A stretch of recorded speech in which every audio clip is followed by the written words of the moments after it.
Hello students, welcome to जागृति online classes. मैं आपका फिजिक्स मेंटर लोकेश टोगेशिया एक बार फिर से आप सभी का स्वागत करता हूं जागृति क्लासेस की ऑनलाइन फिजिक्स क्लास 12th की लेक्चर सीरीज में। गाइस, हमने लास्ट क्लास में बात की थी electric field intensity due to electric dipole at various points, और उसके साथ साथ हमने बात की थी torque generated in electric dipole when it is placed in a uniform electric field, जिसकी वैल्यू हमारे पास में आई थी कुछ पी ई साइन थीटा या p vector cross E vector.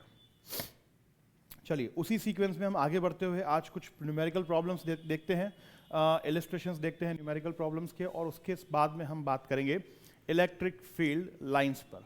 देखिए, मैंने यहाँ पर ऑलरेडी एक क्वेश्चन नोट करके रखा हुआ है जो कि कुछ इस तरह से है that two charges of magnitude plus Q and 4q are separated by a distance small r. At what point on line joining these two charges the net electric field intensity is 0? Question आपसे ये पूछ रहा है guys, इन दोनों के magnitudes क्या क्या है, एक का है प्लस q और दूसरे का है plus 4q, separated by distance r। कितने डिस्टेंस पर सेपरेटेड है? By distance r। Now at what point on line joining these two charges, इन दोनों चार्जेस को ज्वाइन करने वाली लाइन के किस पॉइंट पर नेट इलेक्ट्रिक फील्ड इंटेंसिटी जो है वो 0 होगी, ये आपको प्रेडिक्ट करना है। बहुत ही अच्छा क्वेश्चन है और बहुत सिंपल क्वेश्चन है। देखिए, इसको किस तरह से सॉल्व करेंगे। सबसे पहले हम दो चार्जेस बना लेते हैं। ये हमारा हो गया प्लस q और ये चार्ज हो गया हमारा प्लस 4q। इन दोनों चार्जेस के बीच का जो सेपरेशन है वो है स्मॉल r। नाउ इनको ज्वाइन करने वाली लाइन जो है गाइस वो यही है। इस लाइन पर कोई एक पॉइंट आपको प्रेडिक्ट करना है, ठीक है, जहां पर इन दोनों चार्जेस की वजह से नेट इंटेंसिटी क्या हो? 0 हो। नेट इंटेंसिटी 0 होने का मतलब net electric field intensity, net electric field, किसी भी पॉइंट पर नेट इलेक्ट्रिक फील्ड इंटेंसिटी हम जानते हैं कि सुपरपोजिशन प्रिंसिपल से कैलकुलेट की जाती है, क्योंकि ये मल्टीपल चार्ज सिस्टम है। ये किस तरह का सिस्टम है गाइस? ये मल्टीपल चार्ज सिस्टम है। तो इन दोनों की वजह से इस पॉइंट, इसको मैं P मान लेता हूं, इस P पॉइंट पर इंटेंसिटी, देखिए नेट इंटेंसिटी क्या होनी चाहिए? 0 होनी चाहिए। 0 होने का मतलब क्या? E1 plus E2 must be 0 vector form में, और मैं ये कह सकता हूं that magnitude of E1 must be equal to magnitude of E2 in magnitude। Magnitude दोनों के क्या होना चाहिए? सेम। मतलब इस Q की वजह से इंटेंसिटी कुछ इस डायरेक्शन में अगर आ रही है E1, तो 4Q की वजह से इंटेंसिटी इस डायरेक्शन में आएगी E2। दोनों के मैग्नीट्यूड सेम होंगे और डायरेक्शन ऑपोजिट होगी, तब यहां पर इंटेंसिटी 0 होगी गाइस। बिल्कुल, मतलब वेक्टर फॉर्म में नेट इंटेंसिटी 0 कब होती है? जब दोनों ही वेक्टर्स एक दूसरे से इक्वल मैग्नीट्यूड में बट ऑपोजिट डायरेक्शन में अप्लाई होते हैं। तो इस पॉइंट P पर नेट इंटेंसिटी उस केस में 0 हो जाएगी। तो अगर मैग्नीट्यूड में बात करें हम, तो मैग्नीट्यूड दोनों के क्या होने चाहिए? इक्वल होने चाहिए। Very good. चलिए, मैं मान लेता हूं कुछ x डिस्टेंस पर, प्लस q चार्ज से कुछ x डिस्टेंस पर मेरा पॉइंट है P, where electric field intensity becomes 0 और नेट इंटेंसिटी 0। अगर प्लस q से ये डिस्टेंस q हो गई, तो प्लस 4q से ये डिस्टेंस क्या हो जाएगी गाइज? प्लस 4q से डिस्टेंस हो जाएगी बेटा r माइनस एक्स। क्या ये डिस्टेंस r माइनस एक्स हो जाएगी? जी हाँ, प्लस 4q से ये डिस्टेंस हो जाएगी आपकी r minus x. Now E1 की वैल्यू, E1 क्या है यहां पर? Electric field intensity at point P due two plus q charge. Plus q charge की वजह से पॉइंट P पर इलेक्ट्रिक फील्ड इंटेंसिटी की वैल्यू है kq बाय एक्स स्क्वायर, और electric field intensity due two plus 4q charge उस तरफ होगी, ठीक है ना। यहां पर इंटेंसिटी कैसे कैलकुलेट करेंगे? हम एक टेस्ट चार्ज अज्यूम करके, बताया था मैंने आपको, टेस्ट चार्ज का नेचर पॉजिटिव होता है, तो प्लस q की वजह से उस पर फोर्स इस डायरेक्शन में लगेगा, तो E1 इंटेंसिटी यह आ गई, और प्लस 4q की वजह से फोर्स उस डायरेक्शन में लगेगा, तो इंटेंसिटी उस डायरेक्शन में आएगी। 4kq upon r minus x का whole square, equation 2। Now net electric field intensity zero होने का मतलब क्या है कि E1 की वैल्यू आपको इक्वल कर देनी है E2 के। E1 की वैल्यू क्या होनी चाहिए गाइस, मैग्नीट्यूड में E1 और E2 की वैल्यू सेम होनी चाहिए। अगर ये सेम होगी तो क्या हो जाएगा, k q upon x square is equals to k q upon r minus x whole square. यहां से k से k, q से q आप देख रहे हैं कैंसिल हो जाएगा, और अगर मैं क्रॉस मल्टीप्लाई करूं तो ये r minus x whole square is equal, sorry यहां पर 4 भी है, 4 भी है, यहां पर आपका 4 है, तो ये रह जाता है हमारे पास 1 by x square is equals to 4 by r minus x whole square. Cross multiply कर दीजिए, या फिर क्रॉस मल्टीप्लाई करने की बजाय टेकिंग स्क्वायर रूट, दोनों तरफ क्या किया जाए, स्क्वायर रूट ले लिया जाए बोथ साइड्स। अगर स्क्वायर रूट ले लेंगे तो ये हो जाएगा 1 by x is equals to 2 upon r minus x, कुछ इस तरह से रह जाएगा आपके पास 1 by x is equals to 2 by r minus x. चलिए, तो इसको हमें क्रॉस मल्टीप्लाई करना पड़ेगा, नेक्स्ट पेज पे कर लिया जाए। अगर हम इसे क्रॉस मल्टीप्लाई करेंगे तो ये हो जाएगा r minus x is equals to 2x, तो r minus x is equals to हो गया 2x, r हो जाएगा 2x plus x, r becomes 3x, therefore x की वैल्यू आ जाएगी आपके पास r बाय 3। x की वैल्यू क्या आ गई, r बाय 3। इसका मतलब at r by 3 distance from plus q charge, net electric field intensity भी जीरो। ये हमारा आंसर हो गया गाइस कि प्लस q चार्ज से r बाय 3 डिस्टेंस पर नेट इलेक्ट्रिक फील्ड इंटेंसिटी आपकी क्या हो जाएगी, जीरो हो जाएगी। सिमिलरली, ठीक है, अगर r में से r बाय 3 को माइनस कर दिया जाए तो ये वैल्यू आ जाएगी 2r by 3, therefore at 2r by 3 distance from plus 4q charge, electric field intensity भी जीरो। अगर प्लस 4q चार्ज से डिस्टेंस पूछी जाएगी आपके पास तो ये हो जाएगी 2r बाय 3, और प्लस q चार्ज से डिस्टेंस पूछी जाएगी तो हो जाएगी r by 3, where our net electric field intensity भी जीरो। Is it clear to you? देख लीजिए, आप देख सकते हैं।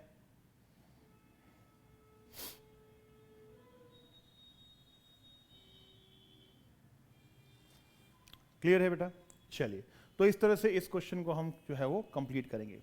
नेक्स्ट क्वेश्चन लेते हैं हमारा, देखिए यहां पर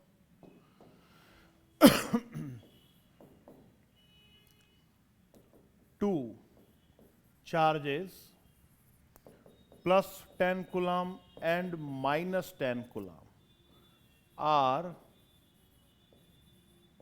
separated by distance 2 centimeter from each other, from each other. Find electric field intensity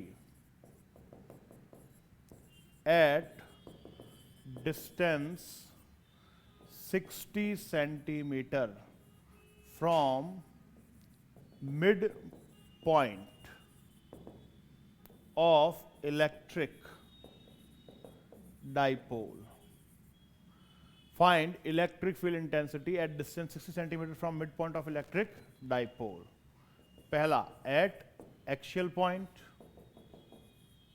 at axial point, दूसरा at equatorial point, second point आ जाता है हमारा यहां पर at equatorial point। मतलब देखिए, प्लस 10 कूलम माइनस 10 कूलम जो है वो एक इलेक्ट्रिक डायपोल बनाते हैं, are separated by distance of 2 centimetre. कितनी डिस्टेंस पर सेपरेट हैं ये?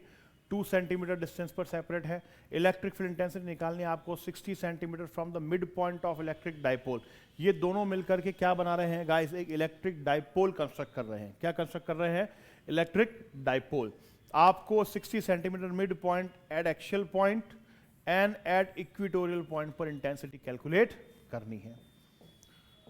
बिल्कुल सिंपल क्वेश्चन है। देखिए इस तरह से ये आपका इलेक्ट्रिक डाइपोल बन जाएगा, ये -10 coulomb plus 10 coulomb.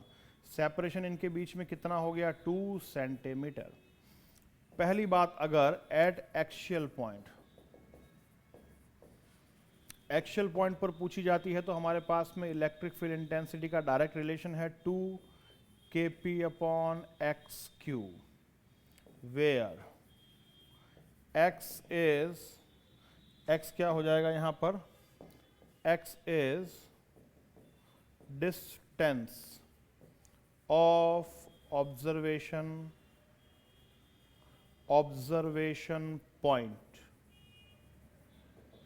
From mid point of dipole, x यहां पर क्या हो जाएगा, distance of observation point from mid point of dipole. ठीक है, देखिए इस क्वेश्चन को किस तरह से सॉल्व करेंगे अपन, बहुत ही सिंपल है। डायरेक्ट रिलेशन है हमारे पास में। पहला, एट एक्सियल पॉइंट ये हो जाएगा E = 2 kp/x³। k की वैल्यू यहां पर होगी 9 × 10⁹ k की वैल्यू, k कांस्टेंट होता है गाइस, k की वैल्यू। p की वैल्यू हो जाएगी q × 2a।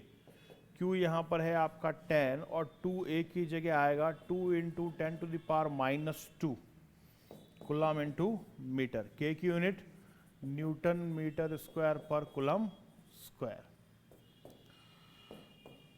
क्योंकि मीटर में चेंज करेंगे, डिस्टेंस आपकी सेंटीमीटर में है, 2a जो होती है ये पूरी डिस्टेंस होती है डाइपोल की, तो 2a की जगह ये वैल्यू आएगी पूरी आपकी 2 सेंटीमीटर। 2 सेंटीमीटर जो डिस्टेंस आएगी वो पूरी 2a के प्लेस पर आती है गाइस। ठीक है, तो ये 2a क्या हो गया, 2 × 10⁻²। नाउ अब अगर हम इसको सॉल्व करते हैं तो ये हो जाएगा 20 × 10⁻² कूलम × मीटर। ये आपका P हो गया। और x जो है ये मिड पॉइंट से डिस्टेंस है, कितनी है, 60 सेंटीमीटर। आप इसको लिख सकते हैं 60 × 10⁻² मीटर। तो सारी वैल्यूज हमें दे रखी है, हमें सिंपली E की वैल्यू कैलकुलेट करनी है। E की वैल्यू अगर हम कैलकुलेट करेंगे तो वैल्यू पुट करेंगे 2 kp/x³ वाले रिलेशन में, तो 2 × 9 × 10⁹ P की वैल्यू हो जाएगी 20 × 10⁻² डिवाइड बाय x³ देखिए, तो 60 × 10⁻² का होल क्यूब। x³ क्या हो जाएगा गाइस, 60 × 10⁻² का होल क्यूब। क्लियर है। जब इस वैल्यू को आप सॉल्व करेंगे तो ये वैल्यू आपके पास लगभग 1.67 10⁴ न्यूटन पर कूलम आ जाएगी। ये आपका आंसर हो जाएगा। इसको आप सॉल्व करके देख सकते हैं, सिंपल है, कुछ भी नहीं है इसके अंदर। ठीक है, आपको सॉल्व करना है, सॉल्व करेंगे तो 1.67 10⁴ न्यूटन पर कूलम आ जाएगी। तो ये हो जाएगा हमारा पहला आंसर, एक्सियल पॉइंट पर इंटेंसिटी। सेकंड पॉइंट अगर हम देखें, एट इक्वेटोरियल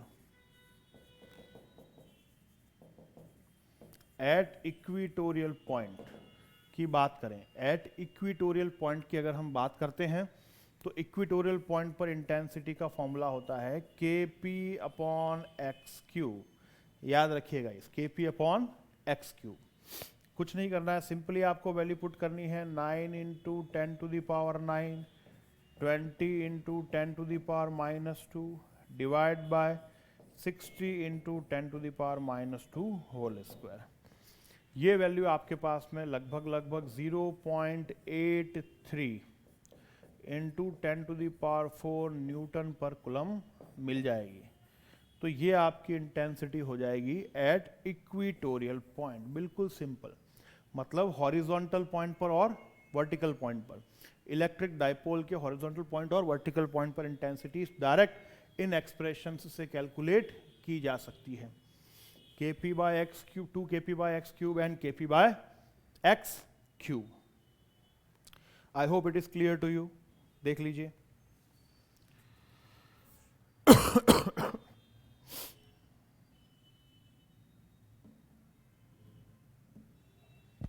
चलिए आगे बढ़ा जाए.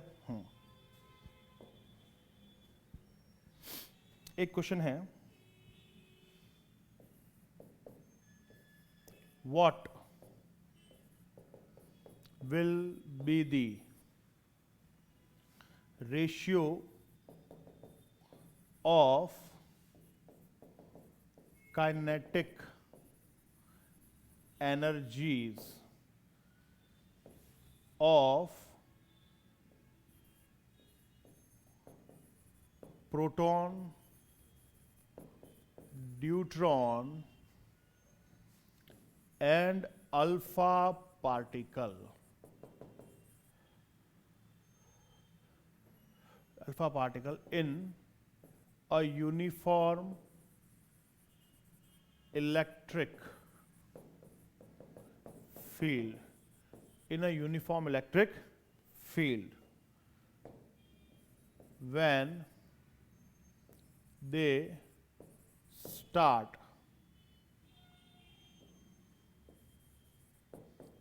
to move from rest and continue to move up to t seconds.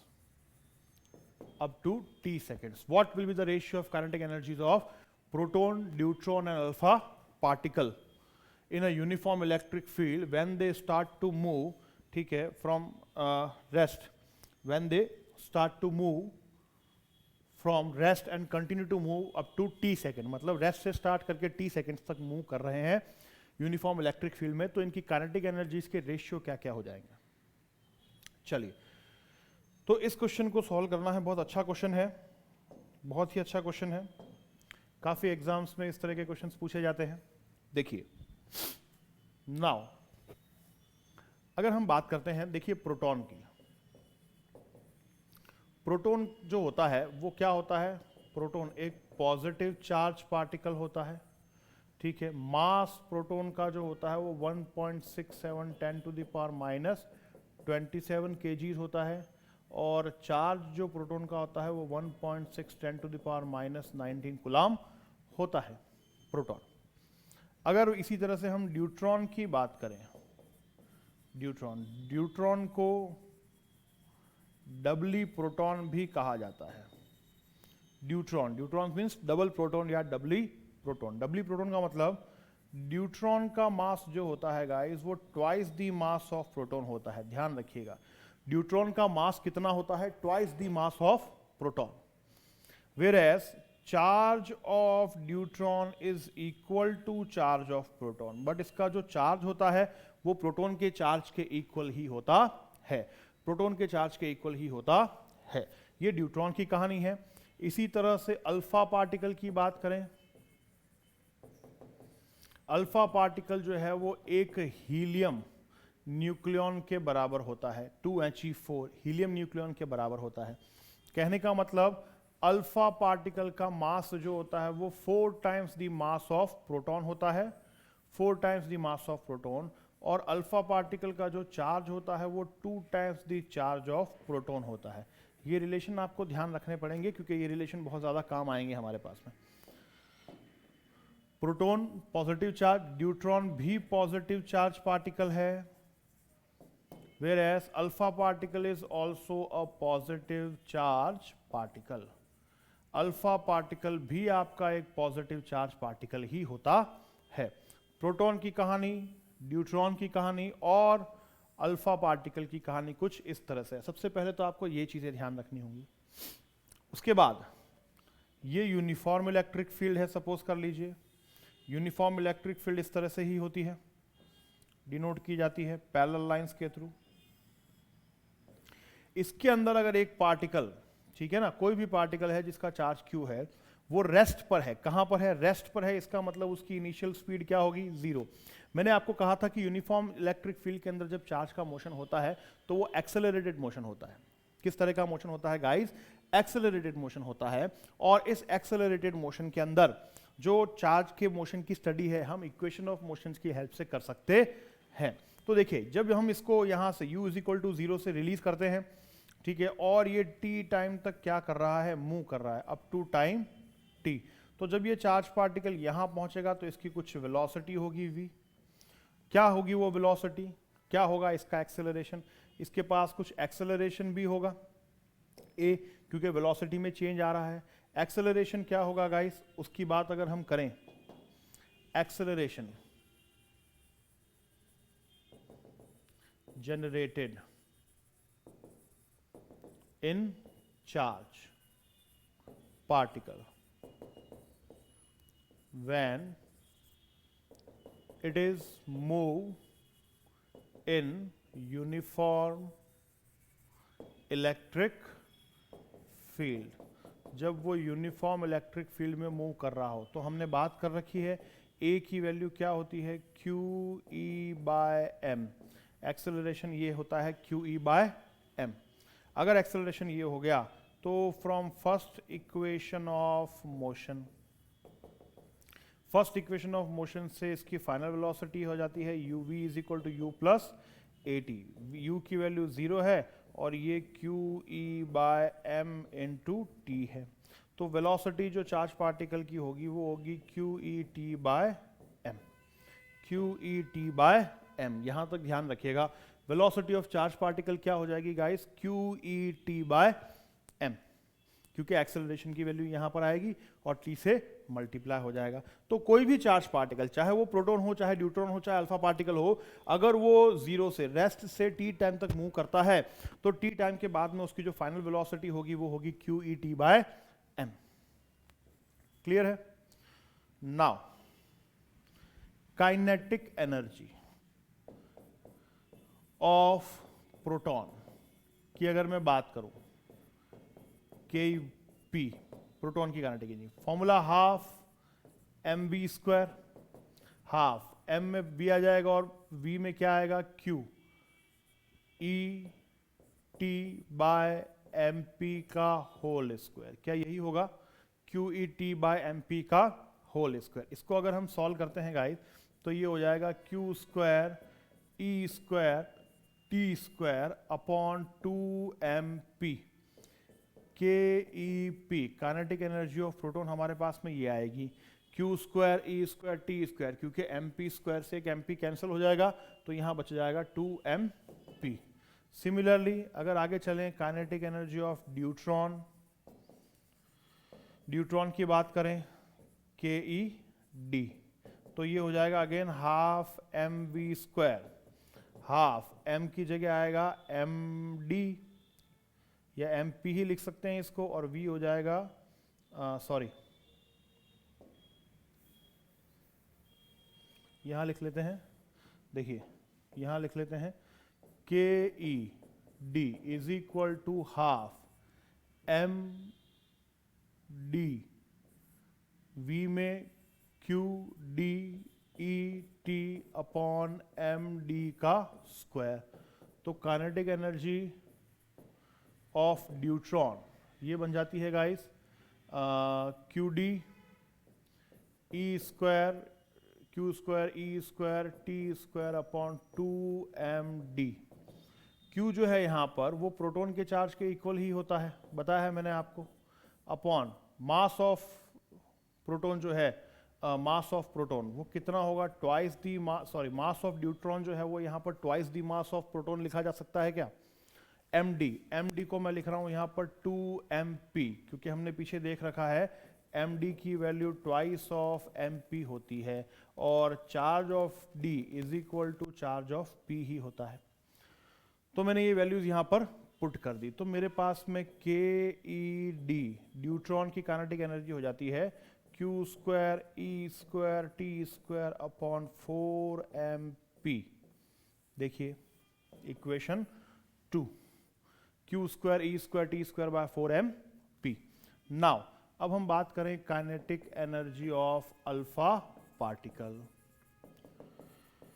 Alpha particle की काइनेटिक एनर्जी की बात करेंगे गाइस, तो ये हो जाएगा K E alpha is equals to half m alpha v alpha square.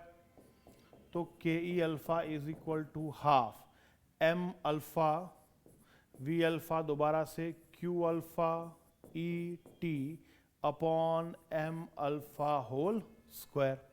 Velocity की वैल्यू पुट कर दी जाएगी यहां पर, तो के ई अल्फा ये हो जाएगा हाफ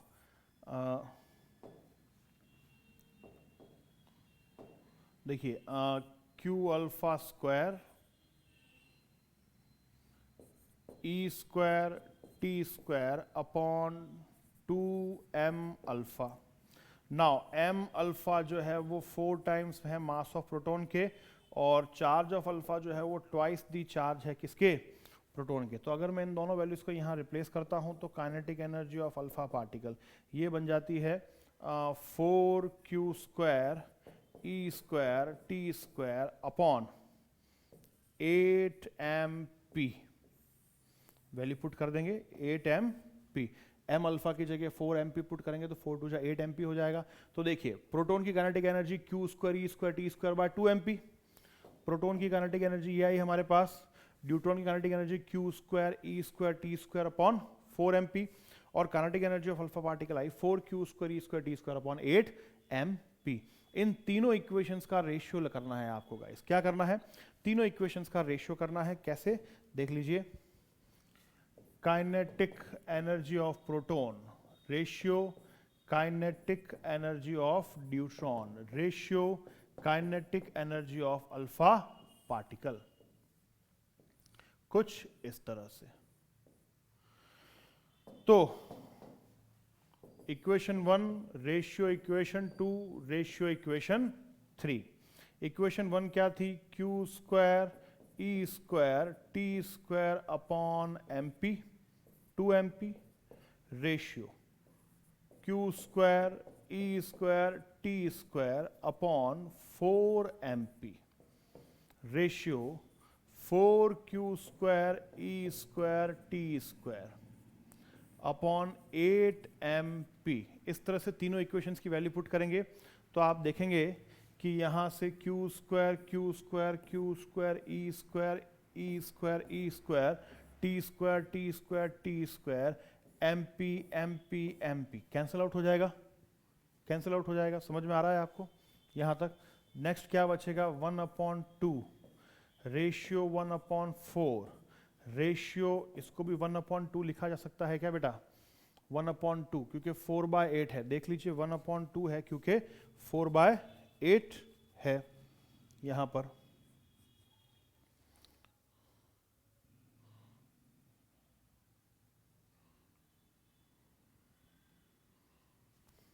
क्लियर है यहां से, ओके ठीक है। तो आप चाहें तो इसको कॉमन ले सकते हैं। आपके पास में रेशियो फाइनली क्या हो जाएगा, 1 रेशियो 1/2 रेशियो 1, कुछ इस तरह का रेशियो आएगा आपके पास। 1 ratio 1/2 ratio 1 kinetic energy half mv square के रिलेशन से। ट्वाइस दी चार्ज हो जाएगा तो 4 हो जाएगा बिल्कुल, और 4 टाइम्स तो 4 टू 8, ठीक है। यही वैल्यू आएगी गाइस। तो आपके पास में जो रेशियो आएगा वो कुछ इस तरह से आ जाएगा, 1 1/2 1 1 1/2 1 आप देख सकते हैं। और अगर आप इसको और सॉल्व करना चाहते हैं तो इसको इस तरह से लिख सकते हैं, 2 रेशियो 1 रेशियो 2 2 रेशियो 1 रेशियो 2। ये आपका आंसर हो जाएगा kinetic energy of proton deuteron alpha particle, proton deuteron alpha particle, ठीक है ना। क्योंकि देखिए हाफ mv स्क्वायर से जो रिलेशन बनता है हमारे पास में, इसको डायरेक्ट ऐसे भी कर सकते हैं। देखिए हाफ mv स्क्वायर से जो रिलेशन बनता है हमारे पास में काइनेटिक एनर्जी का, वो बनता है guys E square t square q square upon 2m। तीनों में ये चीज कॉमन है। अब इसमें कॉमन जो है वो क्या है, ई स्क्वायर टी स्क्वायर और 2, ये तीनों में सेम है क्योंकि कांस्टेंट है। इसका मतलब जो काइनेटिक एनर्जी है वो सिर्फ और सिर्फ डिपेंड कर रही है क्यू स्क्वायर बाय एम पर। काइनेटिक एनर्जी डिपेंड कर रही है अगर हम देखें तो q²/m पर। तो kinetic energy of proton ratio kinetic energy alternate method है, देखिए हाफ mv² की value e² t² q²/2m, e t² 2 तो कांस्टेंट है यहां पर, तो kinetic energy e t2 are constants, ये वैल्यू जो है वो तीनों ही चार्जेस के लिए सेम है। तो काइनेटिक एनर्जी जो है वो प्रोपोर्शनल है q²/m के। तो kinetic energy of proton ratio kinetic energy of alpha particle क्या हो जाएगा, q²/mp रेशियो, सॉरी ड्यूट्रॉन की बात करेंगे यहाँ पर, ड्यूट्रॉन की बात करेंगे तो ड्यूट्रॉन क्या हो जाएगा q²/2mp, और ये हो जाएगा यहाँ पर 4q²/4mp, कुछ इस तरह से होगा। बिल्कुल q²/m में वैल्यू पुट कर दी ना, q की वैल्यू देखिए ड्यूट्रॉन प्रोटॉन के लिए चार्ज सेम है, अल्फा पार्टिकल के लिए twice the charge of proton है तो उसका स्क्वायर होकर के 4 हो जाएगा और m हो जाएगा यहाँ पर 4p। तो यहाँ से देखिए q²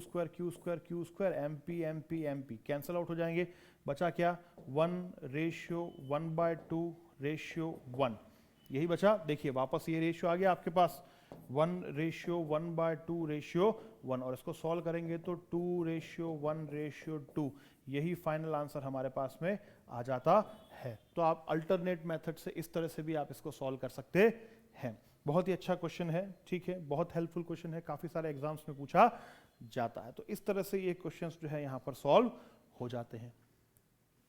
क्लियर है गाइस सबको? आई होप देख लीजिए, समझ में आएगा आप लोगों को।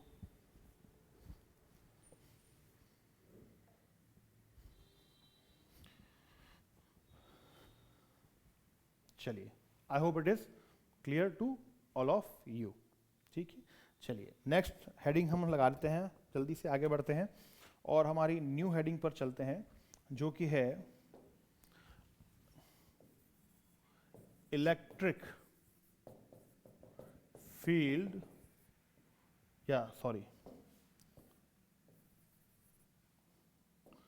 Electric lines of forces, electric lines of forces. देखिए इलेक्ट्रिक फील्ड को या किन्हीं दो स्टैटिक चार्जेस के बीच में लगने वाले फोर्स को हम कुछ इमेजिनरी लाइंस से रिप्रेजेंट करते हैं। जैसे आपने देखा होगा कि यूनिफॉर्म इलेक्ट्रिक फील्ड हो चाहे नॉन यूनिफॉर्म इलेक्ट्रिक फील्ड हो, उनको भी हम कुछ लाइंस से रिप्रेजेंट करते हैं।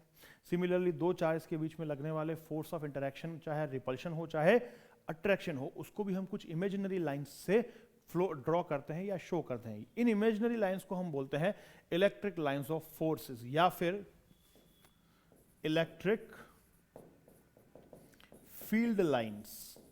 इलेक्ट्रिक फील्ड लाइंस भी कह सकते हैं गाइस आप इसे, इलेक्ट्रिक फील्ड लाइंस। क्या होता है इलेक्ट्रिक लाइंस ऑफ फोर्सेस का मीनिंग? देखिए इनकी definition, these are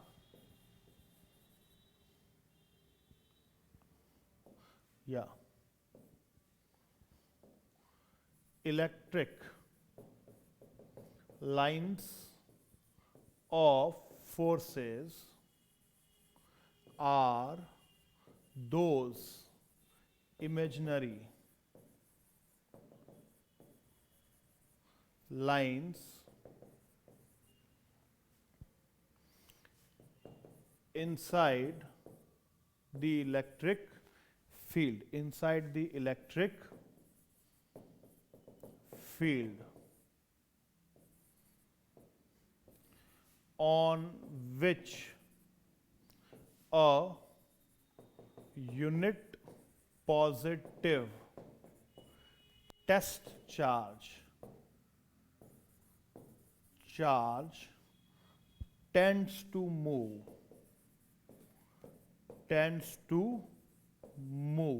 on which a unit positive test charge tends to move if it is free to do. If it is free to do so, tends to move if it is free to do so. देखिए ये इसकी simple definition हो जाती है। Electric lines of forces की simple definition क्या होती है गाइस?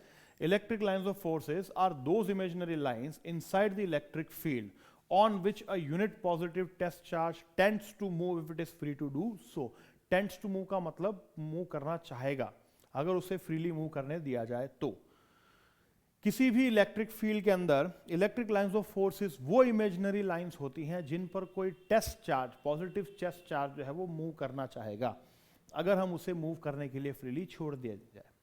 इनको कहते हैं इलेक्ट्रिक लाइंस ऑफ फोर्सेस। देखिए किस तरह से कंस्ट्रक्ट की जाती हैं electric lines of forces. A, for positive point charge, positive point charge, positive point charge के लिए अगर आपके पास में यहां पर एक पॉजिटिव पॉइंट चार्ज है, ठीक है, ये आपका एक पॉजिटिव पॉइंट चार्ज है गाइस, तो ये पॉजिटिव पॉइंट चार्ज के अराउंड ये इसकी इलेक्ट्रिक फील्ड हो जाएगी कुछ, ये क्या हो जाएगी, इसकी इलेक्ट्रिक फील्ड हो जाएगी।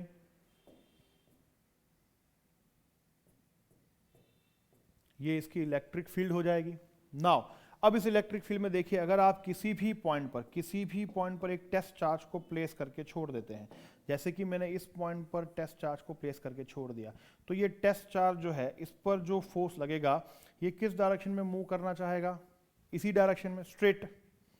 सिमिलरली अगर इस यहां पर किसी पॉइंट पर छोड़ें तो टेस्ट चार्ज इस डायरेक्शन में जाएगा, इस डायरेक्शन में जाएगा, इस डायरेक्शन में जाएगा, इसी डायरेक्शन में जाएगा, इस डायरेक्शन में जाएगा, इस डायरेक्शन में जाएगा, या फिर इस डायरेक्शन में जाएगा। देख पा रहे हैं आप, मतलब इन किन्हीं इस पूरी फील्ड में किसी भी पॉइंट पर अगर आप टेस्ट चार्ज को रख करके छोड़ देंगे तो वो हमेशा परपेंडिकुलर आउटवर्ड, फील्ड के आउटवर्ड ही निकलेगा, क्योंकि टेस्ट चार्ज जो होता है वो बाय डिफॉल्ट पॉजिटिव नेचर का होता है, तो वो किसी पॉजिटिव चार्ज की फील्ड में हमेशा कहां आएगा, बाहर की तरफ जाएगा, आउटवर्ड जाएगा। तो पॉजिटिव चार्ज के लिए ये जो है आपकी, ये क्या है, ये इलेक्ट्रिक फील्ड लाइंस है। ये क्या है, electric field lines. Positive charge के लिए इलेक्ट्रिक लाइंस ऑफ फोर्सेस या इलेक्ट्रिक फील्ड लाइंस इस तरह से कंस्ट्रक्ट की जाती हैं। सिमिलरली अगर हम नेगेटिव चार्ज की बात करें, फॉर नेगेटिव पॉइंट चार्ज, अगर हम नेगेटिव पॉइंट चार्ज की बात करें तो क्या हो जाएगा, नेगेटिव पॉइंट चार्ज के लिए ये आपका नेगेटिव चार्ज है, ठीक है, ये आपका क्या है, ये आपका नेगेटिव चार्ज है। इसके अंदर अगर आप किसी पॉइंट चार्ज को प्लेस करके छोड़ देते हैं गाइस, तो क्या वो पॉइंट चार्ज इनसाइड अंदर की तरफ आएगा, बिल्कुल ठीक, अंदर की तरफ आएगा। जैसे मान लीजिए मैंने यहां पर एक पॉइंट चार्ज रख के छोड़ दिया, तो ये पॉइंट चार्ज अट्रैक्शन फोर्स की वजह से कहां मूव करना चाहेगा, inside the electric field move करना चाहेगा, क्योंकि ये नेगेटिव चार्ज से अट्रैक्ट होगा गाइस, क्लियर। इसी तरह से इस डायरेक्शन में भी अगर मैं पॉइंट चार्ज को रख करके रिलीज कर देता हूं तो वो इसी डायरेक्शन में आएगा, इससे भी इस डायरेक्शन में आएगा, यहां भी इस डायरेक्शन में आएगा, यहां भी इस डायरेक्शन में आएगा, और इस तरफ भी इस डायरेक्शन में आएगा। मतलब नेगेटिव चार्ज के लिए, नेगेटिव पॉइंट चार्ज के लिए इलेक्ट्रिक फील्ड लाइंस की जो डायरेक्शन होती है वो इनवर्ड होती है। कहां होती है, इनवर्ड होती है। ये जो ब्लू लाइंस हैं ये अगेन क्या है, electric field lines. Negative point charge के लिए इलेक्ट्रिक फील्ड लाइंस कुछ इस तरह से बनती हैं। सिमिलरली देखिए, और अगर बात करें combination of charge see point for opposite polarity charge combination,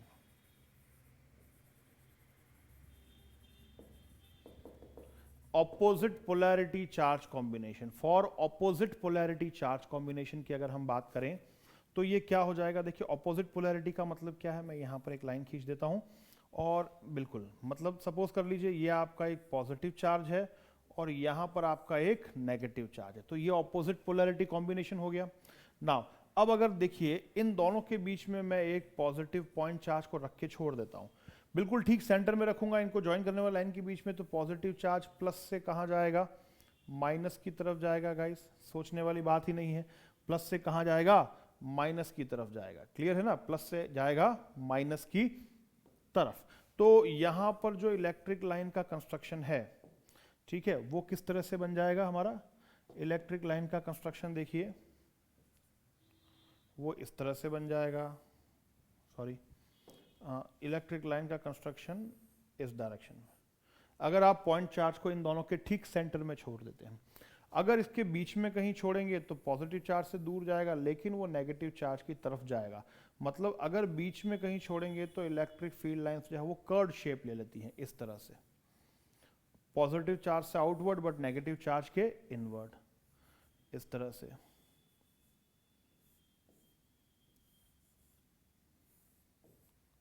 समझ आ रहा है? क्लियर है ना ये? ठीक है, कहीं भी मतलब ये वो पाथ है जिस पाथ पर अगर आप किसी टेस्ट चार्ज को रिलीज कर देंगे, ठीक है ना, तो वो इस पाथ को फॉलो करते हुए क्या होगा, ठीक है, मूव करेगा inside the electric field. Clear? तो अगर अपोजिट पोलैरिटी चार्ज कॉम्बिनेशन के लिए मैं इलेक्ट्रिक फील्ड लाइंस कंस्ट्रक्ट करता हूं, तो ये इलेक्ट्रिक फील्ड लाइंस कुछ इस तरह से ही कंस्ट्रक्ट की जाएंगी। ये फील्ड लाइंस कुछ इस तरह से कंस्ट्रक्ट की जाएंगी गाइस। आई होप ये क्लियर है आपको। तो ऑपोजिट पोलैरिटी चार्ज कॉम्बिनेशन के लिए ये इस तरह से हो जाएगा। Similarly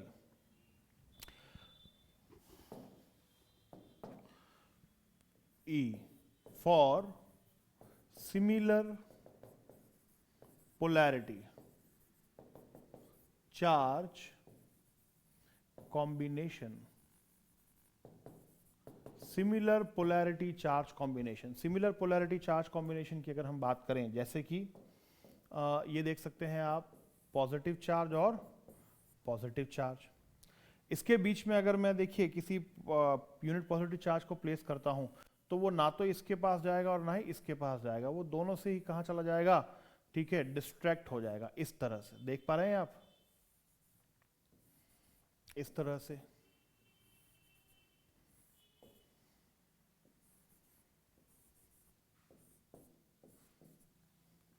I hope you are getting my point. इस तरह से, तो यहां पर जो आपको ये जो पॉइंट मिलता है, इस पॉइंट को हम बोलते हैं neutral point. Neutral point, neutral point क्यों बोलेंगे? क्योंकि इस पॉइंट पर नेट इलेक्ट्रिक फील्ड इंटेंसिटी जो होगी वो जीरो होगी। अगर इस पॉइंट पर हम किसी टेस्ट चार्ज को प्लेस कर देंगे तो वो किसी भी डायरेक्शन में नहीं जाएगा, क्योंकि ये भी इसको इसी डायरेक्शन में धकेल रहा है, ये भी इसको इसी डायरेक्शन में धकेल रहा है, तो आपका चार्ज किसी भी पर्टिकुलर डायरेक्शन में मूव नहीं करेगा गाइस, ठीक है ना। तो ये आपका न्यूट्रल पॉइंट हो जाएगा, और न्यूट्रल पॉइंट हो जाने की वजह से इस पर नेट इलेक्ट्रिक फील्ड इंटेंसिटी की वैल्यू जीरो बन जाएगी। क्लियर? I hope. अगर आप सिमिलरली नेगेटिव चार्ज के लिए देखेंगे, तो नेगेटिव चार्ज के लिए भी कुछ इस तरह का ही कंस्ट्रक्शन आएगा, नेगेटिव चार्ज, बट जो डायरेक्शन होगी यहां पर वो अंदर की तरफ होगी। चेंज सिर्फ इतना ही होगा, डायरेक्शन यहां पर अंदर की तरफ होगी, क्योंकि नेगेटिव चार्ज के लिए lines of electric field lines की डायरेक्शन हमेशा अंदर की तरफ होती है।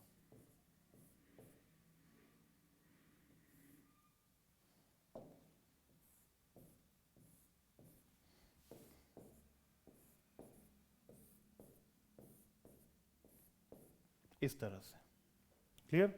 और अगेन यहां जो बीच में पॉइंट मिलेगा, इस पॉइंट को दोबारा हम कह सकते हैं neutral point.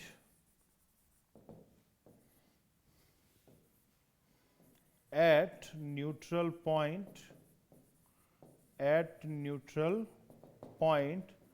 net electric field intensity is zero। Neutral point पर नेट इलेक्ट्रिक फील्ड इंटेंसिटी आपकी क्या हो जाएगी गाइस? जीरो हो जाएगी। I hope it is clear to all of you. चलिए, तो ये हो जाती हैं आपकी इलेक्ट्रिक लाइंस ऑफ फोर्सेस या इलेक्ट्रिक फील्ड लाइंस की कंस्ट्रक्शन थ्योरी। देख लीजिए। Now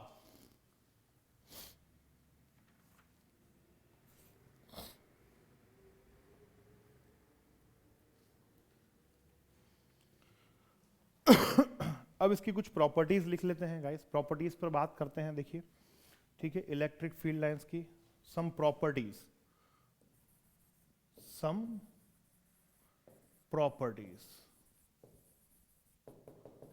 of electric lines of forces.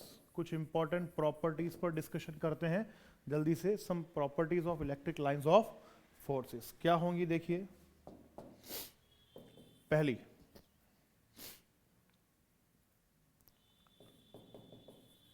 field lines are always outward from positive charge and towards inward.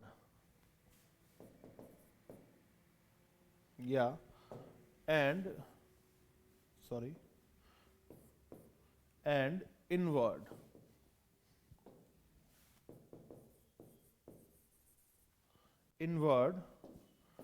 Towards negative charge. Inward towards negative charge, जो कि हमने देख रखा है पॉजिटिव चार्ज के लिए हमेशा बाहर की तरफ होंगी, नेगेटिव चार्ज के लिए हमेशा अंदर की तरफ होंगी। और फिर ये कह सकते हैं field lines are always emerges out from positive charge and enters into the negative charge. Enters into the negative charge. Negative charge में ये एंटर होती है। एक चीज और, both emerge and enter of field lines are act at 90 degree from the charged body. दोनों ही field lines are always emerge out from positive charge and enter into the negative charge. Both emerge and enter of field line. field lines का बाहर निकलना charge की body से या फिर enter होना, दोनों ही कहां होता है? 90 डिग्री पर होता है गाइस, ध्यान रखिएगा। चार्ज बॉडी से ठीक परपेंडिकुलर 90 डिग्री पर। क्लियर? 90 डिग्री। थर्ड,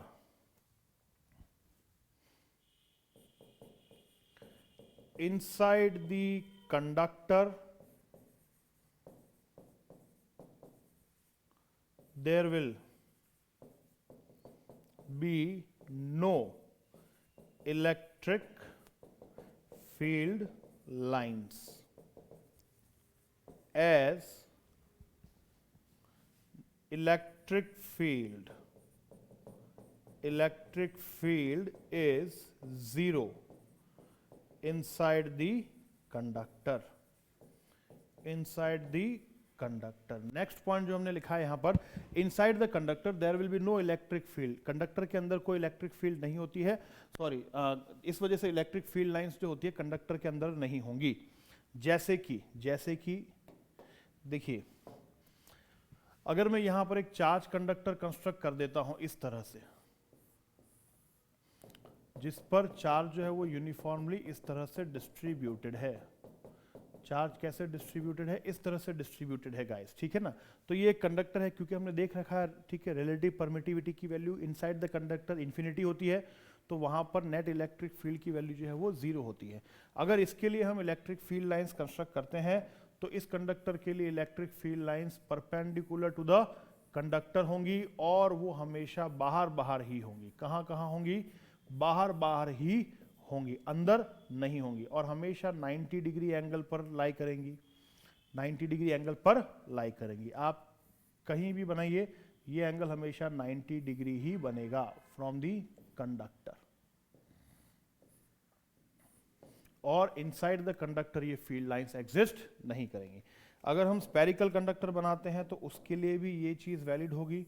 अगर आप एक स्पेरिकल कंडक्टर बनाते हैं और इसे क्या कर देते हैं, यूनिफॉर्मली चार्ज कर देते हैं, तो इसके अंदर इलेक्ट्रिक फील्ड लाइंस एग्जिस्ट नहीं करेंगी। फील्ड लाइंस इसके बाहर होंगी, लेकिन कैसे होंगी, perpendicular to the conductor. Negative charge होगा तो इनसाइड हो जाएगी, पॉजिटिव चार्ज है इस वजह से आउटसाइड होंगी।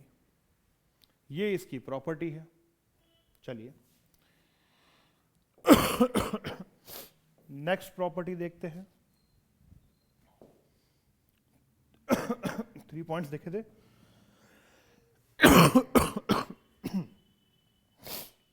नेक्स्ट प्रॉपर्टी, 4th पॉइंट,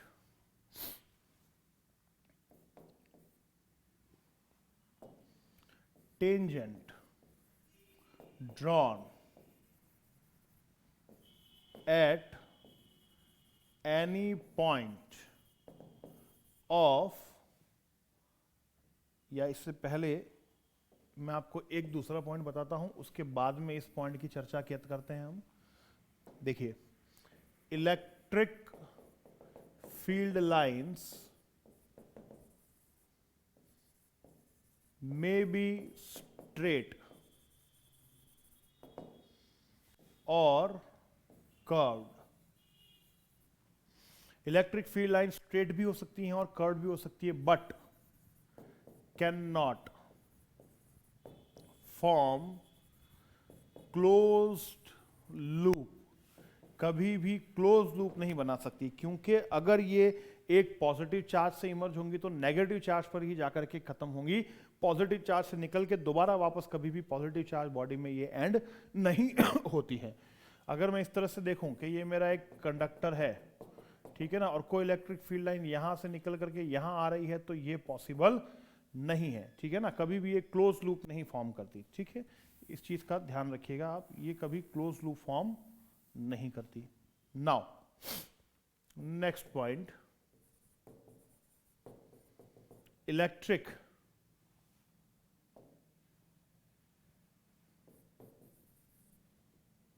देखिए, tangent drawn at any point of electric lines of force, tangent drawn at any point of electric lines of force always shows the direction, of electric field intensity at that point,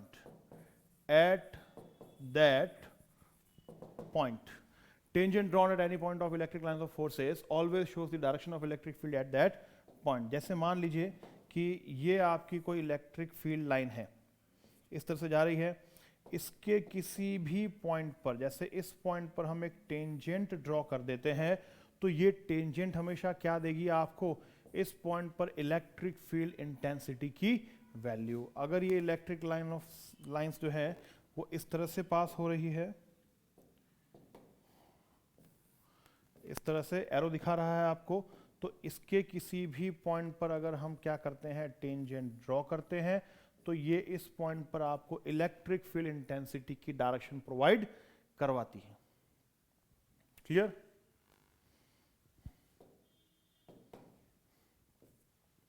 चलिए next point 5, 6, two field lines never intersect each other at any point। Two field lines never intersect each other at any point, ठीक है, किसी भी point पर दो field lines कभी भी आपस में इंटरसेक्ट नहीं कर सकती। जैसे एक फील्ड लाइन ये है आपकी और दूसरी फील्ड लाइन ये है आपकी, ठीक है। अगर आपने क्या कर दिया है, इन दोनों को इस पॉइंट पर इस तरह से इंटरसेक्ट करवा दिया, तो देखिए गाइस क्या होगा, यहां पर जो इंटरसेक्शन पॉइंट है इस पर एक टेंजेंट इस डायरेक्शन में ड्रॉ की जा सकती है और दूसरी टेंजेंट इस डायरेक्शन में ड्रॉ की जा सकती है। मतलब आपका जो इंटरसेक्शन पॉइंट है ना, ये वाला इंटरसेक्शन पॉइंट,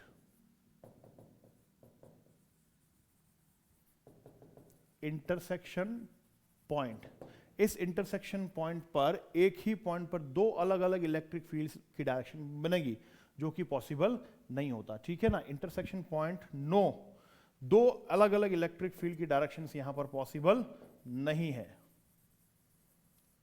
इसलिए हमेशा ध्यान रखिएगा, ये केस आपको कभी भी नहीं मिलेगा when two field lines never intersect each other at any point, क्योंकि अगर ये इंटरसेक्ट करेंगी तो इस इंटरसेक्शन पॉइंट पर दो इलेक्ट्रिक फील्ड्स की डायरेक्शन मिलेगी आपको, जो कि पॉसिबल नहीं है। एक पॉइंट पर एक ही पर्टिकुलर डायरेक्शन में इलेक्ट्रिक फील्ड इंटेंसिटी पॉसिबल है, दो अलग अलग डायरेक्शंस में पॉसिबल नहीं है। Therefore they can not intersect with each other. Next point,